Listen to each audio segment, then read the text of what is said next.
యెషయా గ్రంథము 30వ అధ్యాయం 19వ వచనంలో ఈ విధంగా రాయబడింది, నీవిక నీ మాత్రము కన్నీళ్లు విడువవు, ఆయన నీ మొర విని నిశ్చయముగా నిన్ను కరుణించును, ఆయన నీ మాట వినగానే నీకు ఉత్తరం ఇచ్చును. Praise the lord.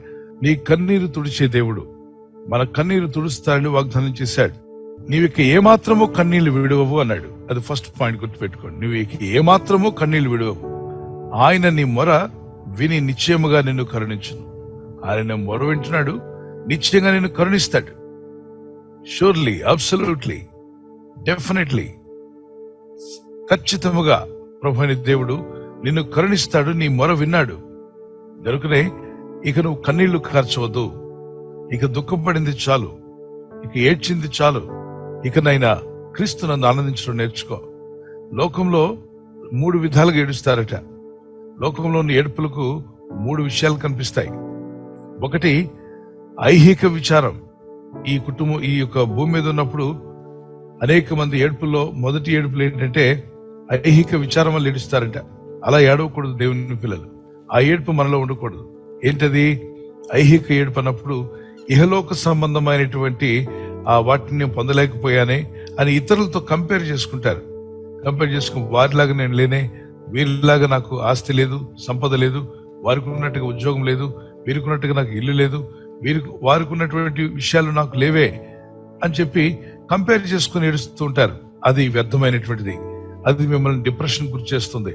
దానివల్ల మీరు ఆనందంగా ఉండలేరు, సంతోషంగా ఉండలేరు. పైగా మీ మనసు అంతా అశాంతిగా మారిపోతుంది, నెమ్మది లేని స్థితి వస్తుంది, డిప్రెషన్ గురవుతారు.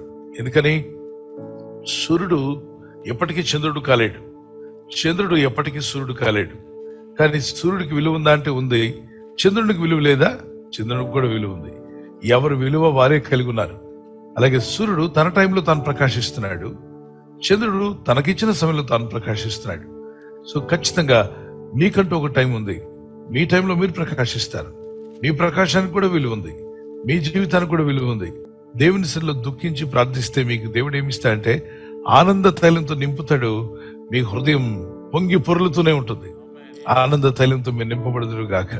ఎందరైతే దుఃఖంతో ఉన్నారో మీ దుఃఖము పటాపంచులై గొప్ప ఆనంద తైలంతో మీరు నింపబడుదురు గాక. బూడిదకు ప్రతిగా పూదండం ఇస్తాడు. బూడిదేంటి, పూదండం ఏంటి?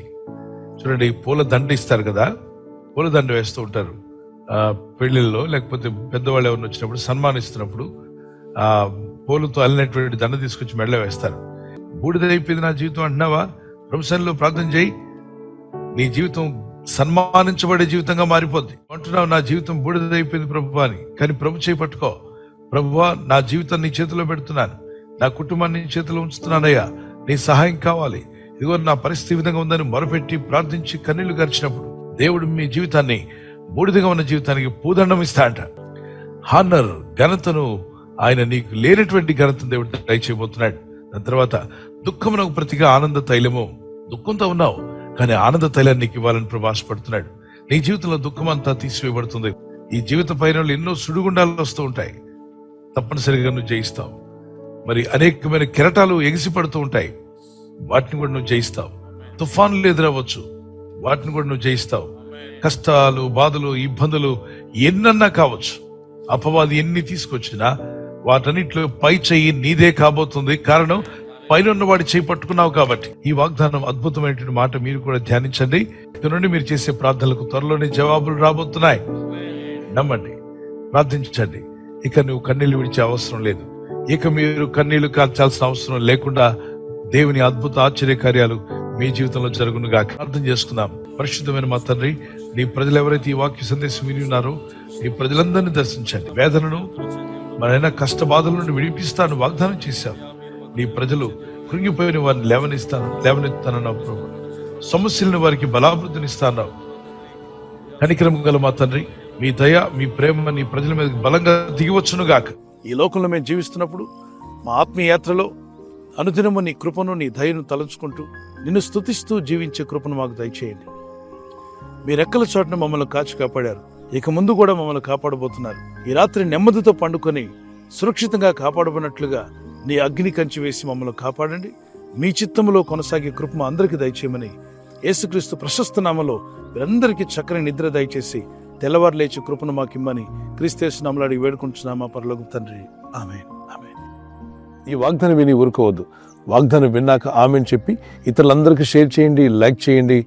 అలాగే సబ్స్క్రైబ్ చేయని వారందరూ సబ్స్క్రైబ్ చేయండి. ఈ దేవుని మాటలు అనేకులకు చేరవేయండి. Good night. God bless you.